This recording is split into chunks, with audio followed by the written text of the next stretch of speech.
director de asuntos administrativos financieros depende de la unidad financiera y la unidad administrativa. En la unidad financiera hay un jefe, el jefe financiero. Normalmente es el contador, ¿no? El jefe financiero. Entonces, él es el responsable y este jefe financiero tiene dependientes, ¿no? Un responsable de impuestos, un responsable de ingresos, un responsable de egresos, ¿no? Entonces ahí estamos viendo ya que 4 personas han participado, ¿no? Pero el principal responsable es el jefe financiero, ¿no? Quien debería supervisar la presentación de esto, ¿no? Vamos a suponer que son 4 personas. Si se debe 10.000 UFBs, ¿a cuánto les corresponde? A 2.500 UFBs. No importa el cargo, ¿no ve? Pero a 2.500 UFBs si son 4, pero a eso se refiere cuando dice deudores solidarios, ¿no? Deudores solidarios. Los 4 están imputados, deben al Estado, por esos 10.000 UFBs que ha pagado esa institución. Entonces, por eso hay que repetir, ¿no? Se debe repetir. Se repite a los funcionarios responsables. Aquí nos dice eso, ¿no? El pago total efectuado por uno de los deudores libera a los demás sin perjuicio de su derecho a repetir civilmente contra los demás. Entonces, uno de ellos puede pagar. Por ahí, digamos, la MAE políticamente no quiere quedar mal, y además se está viendo otros cargos.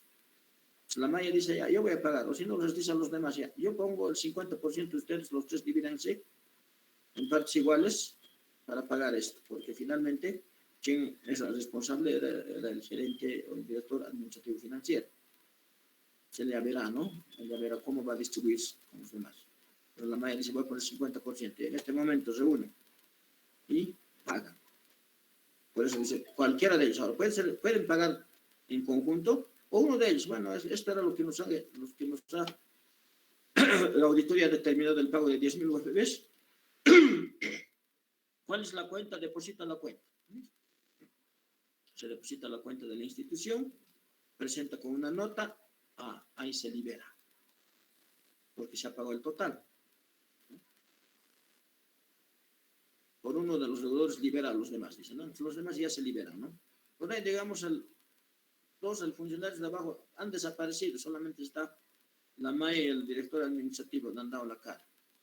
Los 2 pagan, pero los otros 2 también que estaban involucrados, bueno, ya han sido liberados porque ha sido pagado, ¿no? A eso se refiere esto, ¿eh? Entonces, estamos explicando a qué se refiere el término de solidaridad. Estamos viendo aquí los efectos, ¿no? El cumplimiento de una obligación formal, nos dice, por parte de uno de los obligados libera a los demás, ¿no? Si paga uno de ellos, libera, ¿no? La exención de la obligación alcanza a todos los beneficiarios. Por ejemplo, hacemos mención a que, bueno, ya no tenía impuestos internos a poder, o sea, ya no tenía motivo a fiscalizar, impuestos internos a fiscalizar, o diré, no a fiscalizar. Entonces, se ha pedido la exención. Entonces, libera también, ¿no? La exención de la obligación alcanza a todos los beneficiarios. Nadie paga si no están exentos, salvo que el beneficiario haya sido concedido a determinada persona. En este caso, dice, el sujeto activo podrá exigir el cumplimiento a los demás con deducción de la parte proporcional del beneficio. Cualquier interrupción o suspensión de la prescripción a favor o en contra de uno de los deudores favorece o perjudica a los demás.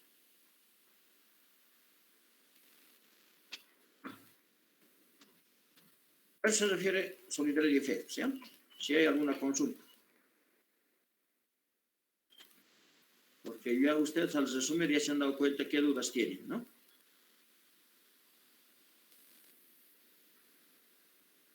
Terceros responsables.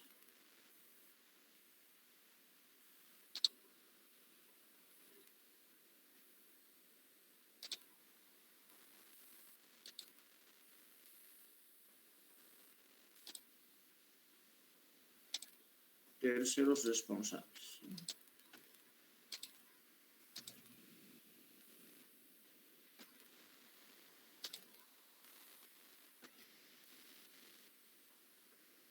Da una lecturita esa parte.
Bueno, terceros responsables.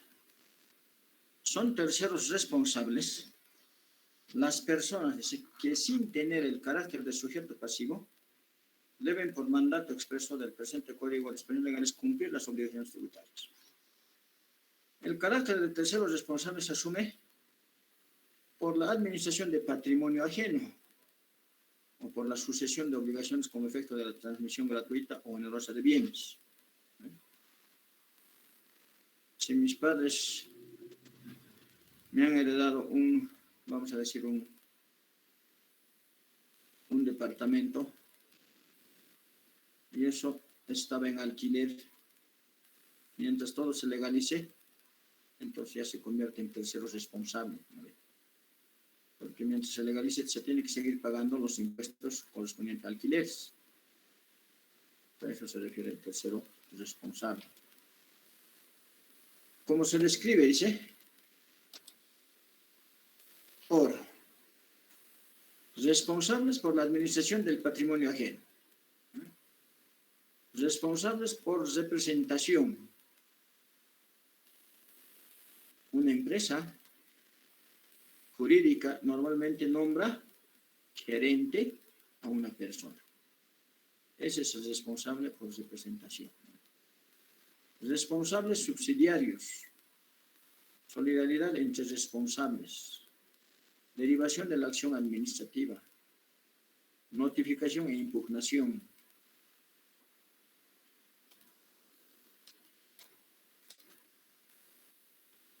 Responsables solidarios por sucesión a título particular. Sucesores de las personas naturales a título universal. Transmisión de obligaciones de las personas jurídicas. Entonces, entendemos aquí que el carácter de terceros responsables se asume por la administración de patrimonio ajeno o por la sucesión de obligaciones como efecto de la transmisión gratuita o onerosa de bienes que corresponde a esto, ¿no? Como se describe, ¿no? Domicilio tributario. Domicilio en el territorio nacional. O sea, en Bolivia, ¿no? Para efectos tributarios, las personas naturales y jurídicas deben fijar su domicilio dentro del territorio nacional. preferentemente en el lugar de su actividad comercial o productiva. Preferentemente, dice, ¿no? Entonces debemos fijar. Si yo como profesional estoy en el régimen general, ¿no? Estoy registrado en el padrón nacional, ¿no?, de contribuyentes, debo fijar mi domicilio. Pero mi domicilio va a ser donde vivo o donde hago mi actividad, realizo mi actividad comercial, ¿no? Vamos a suponer que tengo ahí por el centro mi oficina, ¿no? Entonces, ahí puede ser que sea, eso me dice, ¿no?, que sea ahí mi domicilio. Pero la normativa nos dice, ¿no?, domicilio donde uno vive y domicilio donde funciona la actividad, ¿no?, la actividad económica. Entonces aquí nos dice, domicilio de las personas naturales, ¿sabe? La norma, ¿qué entiende como domicilio de las personas naturales? El Código Tributario. Cuando la persona natural no tuviera domicilio señalado o teniéndolo señalado, este fuera inexistente, a todos los efectos tributarios se presume que el domicilio en el país de las personas naturales es. El caso de Evo Morales, por ejemplo, ¿no? Él es supuestamente de Chapare, pero estaba como presidente aquí en La Paz radicando. Pero no sabemos si vivía en la Casa Grande, si vivía en San Jorge, o si vivía en su propio departamento, ¿no ve? Entonces, ¿qué nos dice la normativa? A todos los efectos tributarios se presume, dice, la norma presume que el domicilio en el país de las personas naturales es, dice, ¿no?, el lugar de su residencia habitual. Si vivía en la Casa Grande, ese debería ser su domicilio, ¿no ve? Si vivía en San Jorge, debería ser eso su domicilio. O su vivienda permanente, dice, ¿no ve? El lugar de su residencia habitual o su vivienda permanente. El lugar donde desarrolla su actividad principal, ahí sería Casa Grande, ¿no? Ahí está su actividad, su oficina.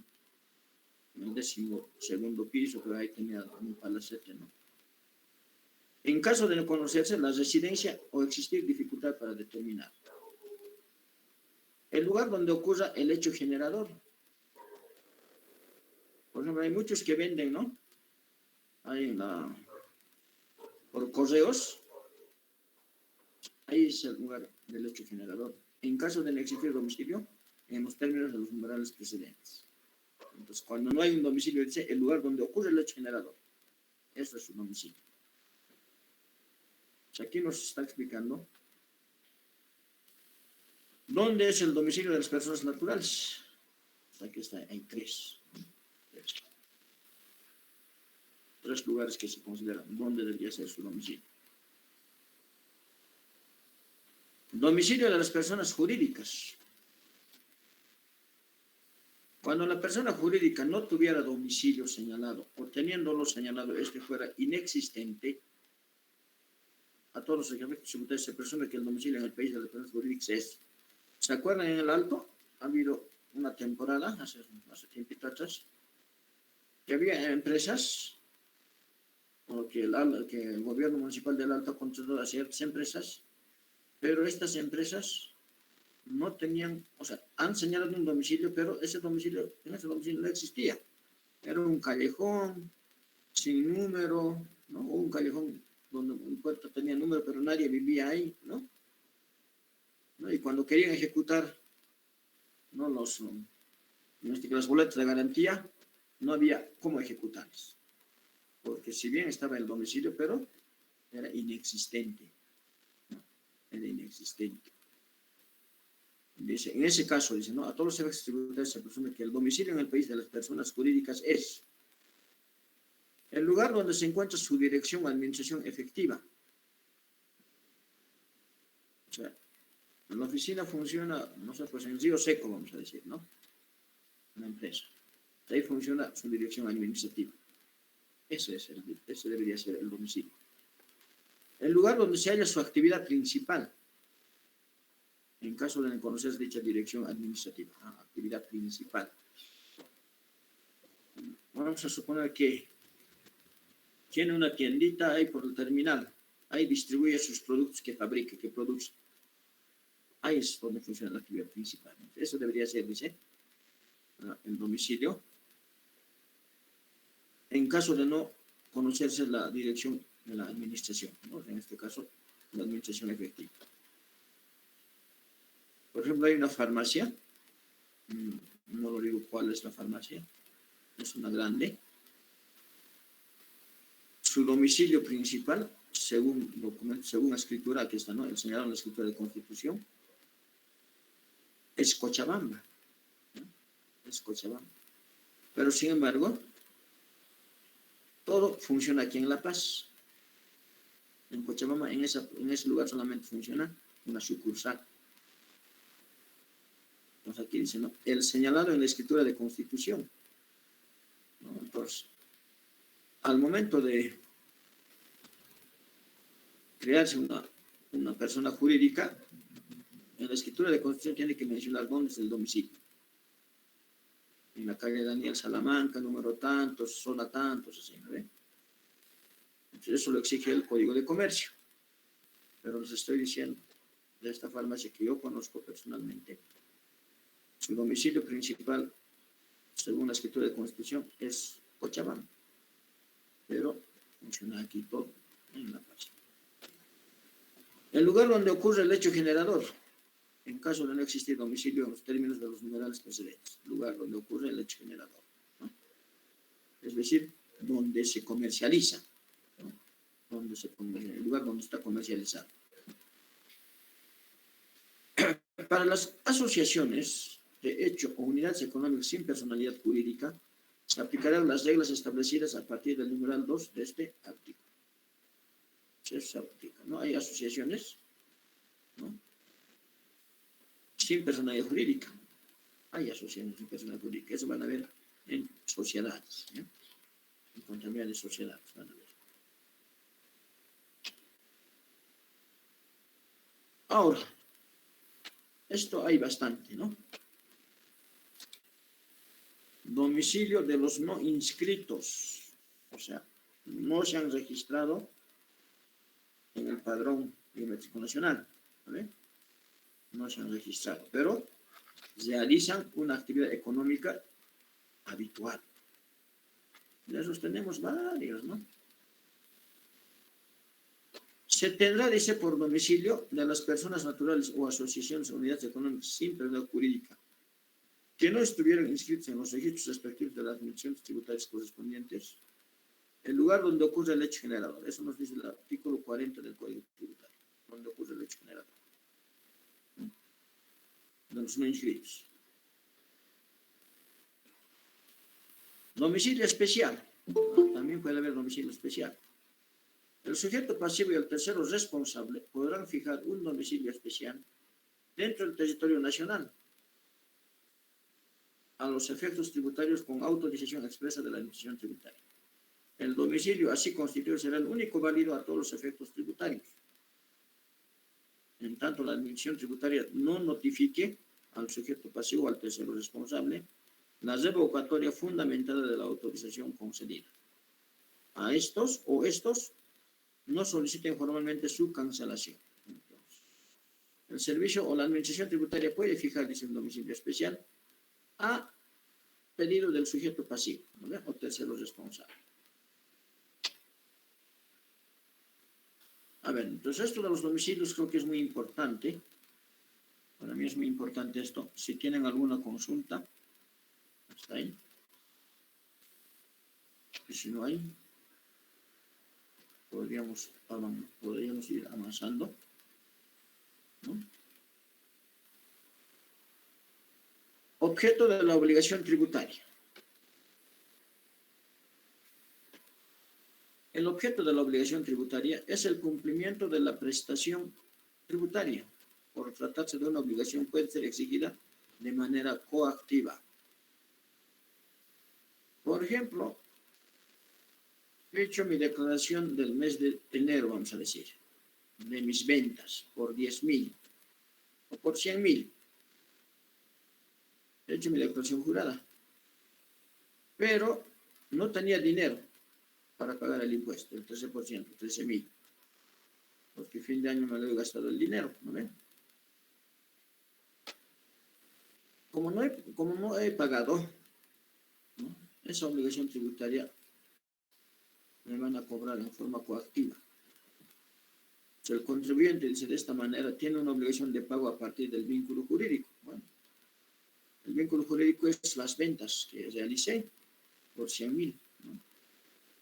Gracias a los tributos, el Estado puede solventarse de esas obras de virtud. Es decir, como he hecho las ventas, entonces yo debo pagar, tengo la obligación de pagar, ¿no ve? Tengo la obligación de pagar los 13.000. ¿Para qué? Para que el Estado pueda solventar y desarrollar sus gastos, ¿no? O solventar sus gastos o desarrollar obras como lo que están reclamando en este momento, la construcción a desaguadero, ¿no ve? La doble vía. Para eso necesita el Estado dinero, ¿no? Ejemplo nos dice aquí, iba por pagar bolivianos 5.000, esa es la obligación tributaria. Según lo que hemos liquidado en la declaración jurada, sale 5.000. Si no paga dentro del plazo, puede ser exigida de manera coactiva. Entonces me van a empezar a enviar notificaciones de impuestos internos. Usted ha hecho esta declaración, pero no ha pagado hasta la fecha, ¿no? Si ha pagado, desestime este comunicado, así dice, ¿no? Así dice impuestos internos. Entonces, aquí nace la obligación tributaria, ¿no? Esta es la obligación tributaria. Los 5.000 que debo pagar, ¿no? Objeto de la obligación tributaria. Seguimos ahí, ¿no?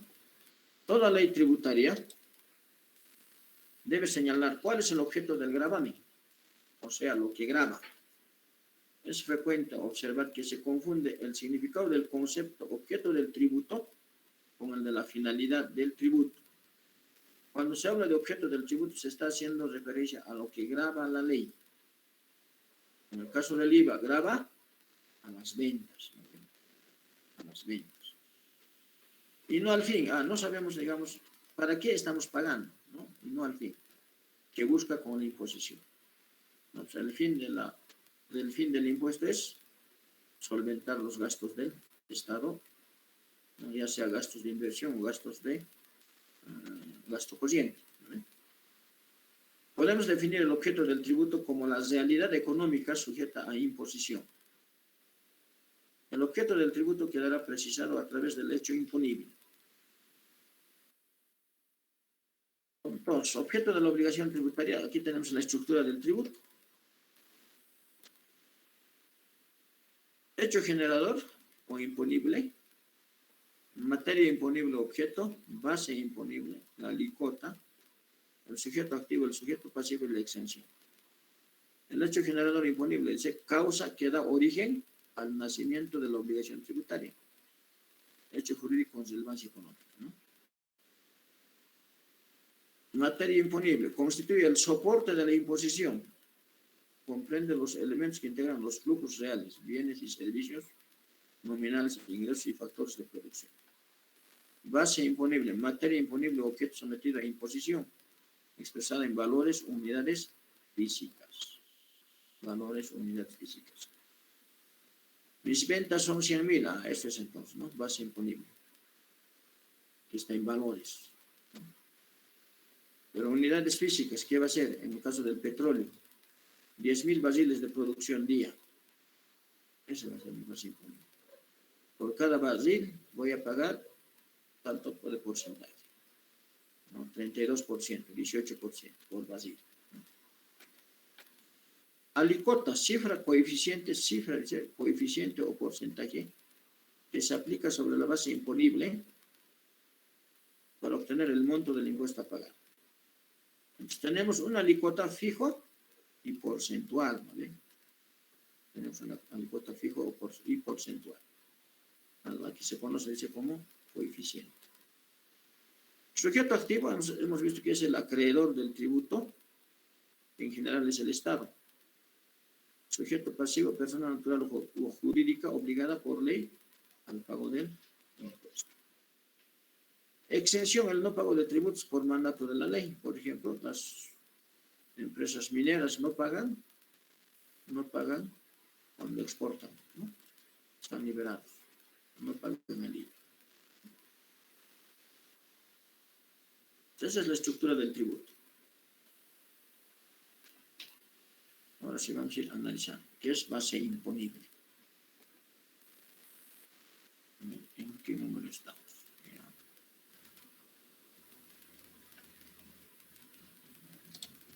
Base imponible. Base imponible o gravable es la unidad de medida, valor o magnitud obtenidos de acuerdo a las normas legales respectivas, sobre la cual se aplica la alícuota para determinar el tributo a pagar, artículo 42 del Código Tributario. Base imponible es la cuantificación y valoración del hecho imponible y determina la obligación tributaria. Ejemplo, dice, ¿no? Petróleo crudo, unidad de medida barril. El impuesto a las utilidades, ¿no? Unidad de medida es el valor, dice, ¿no? En este caso, puede ser unidades monetarias, en bolivianos, en dólares, ¿no? Si la utilidad es boliviano 100.000, la base imponible va a ser 100.000, ¿no? Que está en valores,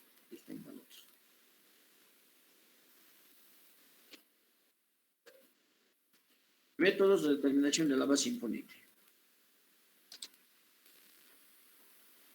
La base imponible podrá determinarse por los siguientes métodos. Sobre base cierta, tomando en cuenta los documentos e informaciones que permitan conocer en forma directa e indubitable los hechos generadores del tributo. En este caso, en el caso del IUE, el documento que respalda va a ser el estado de resultados. En el caso del IVA, el documento que respalda va a ser las facturas o notas fiscales. Por eso en las oficinas contables vemos que tienen que sumar talonario por talonario las facturas, ¿no? Esa es la base cierta. La factura es un documento que nos permite determinar sobre base cierta, ¿no? La determinación de la base imponible. Sobre base presunta, en mérito a los hechos y circunstancias que por su vinculación o conexión normal en el hecho generador de la obligación permitan deducir la existencia y cuantía de la obligación cuando concurra alguna de las circunstancias reguladas en el artículo 44. Base presunta, por ejemplo, del IUE, de las personas, vamos a decir, de las personas naturales, de aquellas personas que tienen oficios o médicos, ¿no? ¿Qué nos dice ahí, no? Que la base presunta es el,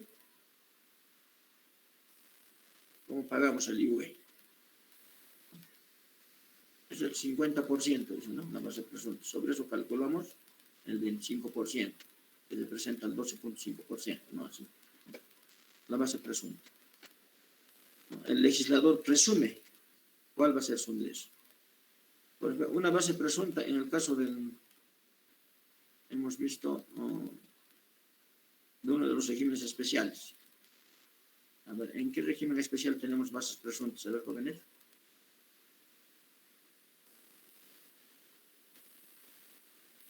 Régimen integrado, ¿no?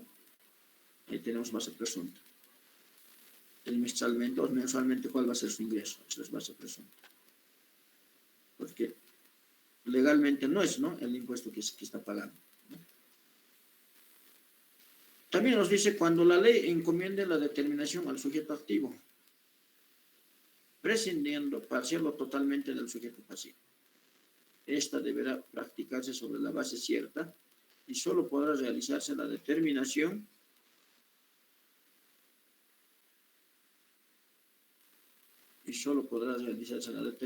decía, sobre base presunta de acuerdo a lo establecido en el artículo 44 del Código Tributario.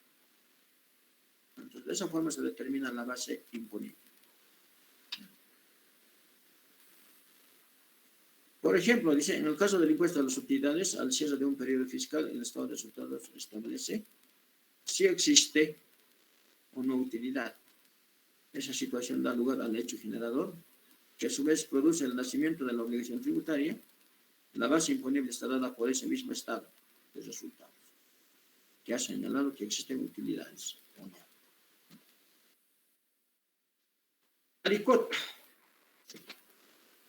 El concepto de alícuota nos dice, es el valor fijo o porcentual establecido por ley, que debe aplicarse a la base imponible para determinar el tributo a pagar. Aquí nos dice, la alícuota es el valor fijo porcentual establecido por ley.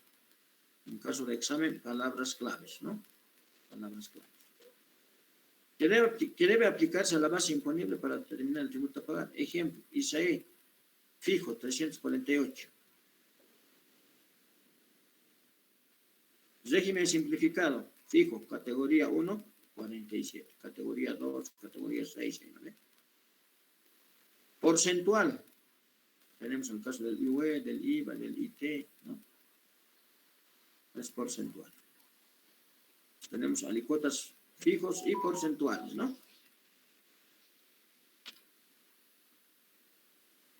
Ya, esto ya hemos visto.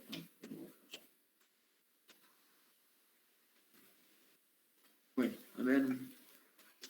Vamos a quedar aquí, por favor, ¿ya? En el 86. En el 86.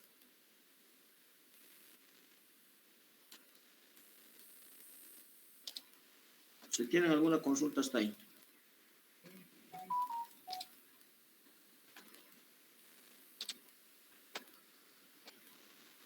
Bueno, vamos a quedar en esa diapositiva. En el 86, anoten, por favor.